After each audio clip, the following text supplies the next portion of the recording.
The music industry recognized, celebrated its own last night. Big night, 65th annual Grammy Awards. Record-breaking moment for the one and only Beyonce. As we are witnessing history tonight, breaking the record for the most Grammy wins of all time. Be upstanding and show your respect. It's Renaissance, Beyonce. Well, plenty of other artists made their way to the stage to accept those coveted golden statuettes. And here to talk all things Grammys is our friend Ralphie Aversa, host of USA Today's Entertain This. So nice to have you back, Ralphie. Good to see you. Yeah, great to join you guys from Los Angeles. Was on the red carpet last night, and what a show to talk about. Yeah, I mean, what did you think of the overall show, especially because they had so many pre-recorded segments?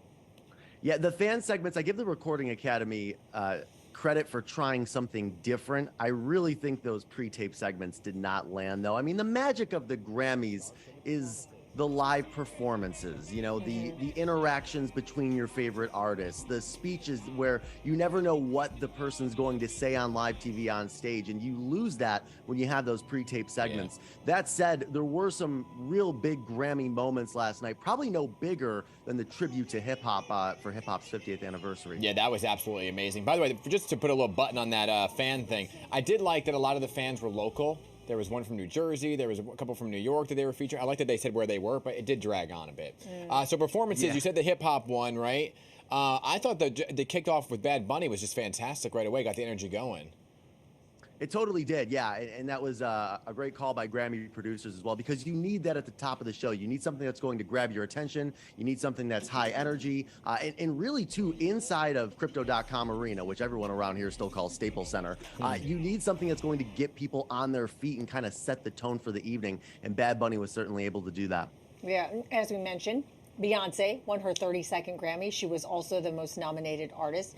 So what are your thoughts about her achieving this huge milestone, and maybe was she possibly snubbed in one category?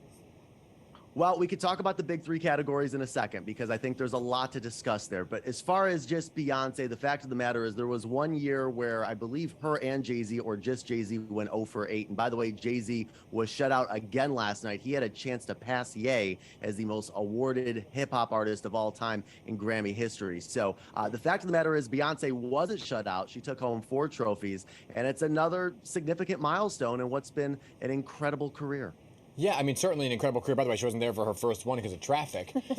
But, you know, big surprises came in terms of the big categories, right? Yep. Album of the year, record of the year, and song of the year. So let's begin with album.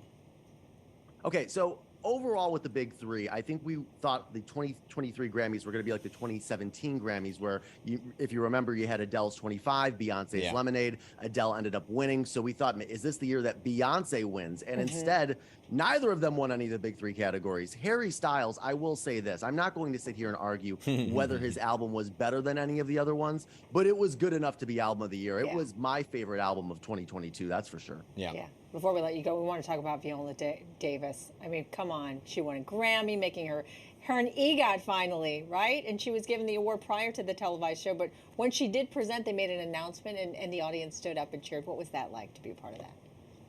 Oh, it was absolutely incredible. And it was something, you know, there's a pre-ceremony. The red carpet yesterday for the Grammys, it goes on for about 5 hours. It's one of the longer award show red carpets. And during the pre-ceremony, we found out that she did win for audio narration, of course, her memoir. So congratulations to Viola Davis. Yeah, I know we got to go, but I just want to get your thoughts on Bonnie Raitt winning real quick, because that would seem to be the big upset of the night. Everyone thought it was going to go to Beyonce or one of the others, but it went to Bonnie. Yeah, and again, Bonnie's story career, all of the Grammys she's won, this is her first for songwriting. So yes, it was an upset, but it's tough to be upset about it. Exactly. Especially because the song was so meaningful. It was about organ donations and amazing song. Ralphie, great to have you back this morning. Thanks for waking up early in LA for us this morning after a busy night for you partying. I know you're a party animal. Oh, please. I'm going back to bed right now. Thanks, guys. Always a pleasure. Well, good night then instead of good morning. All right. Thanks, Ralphie.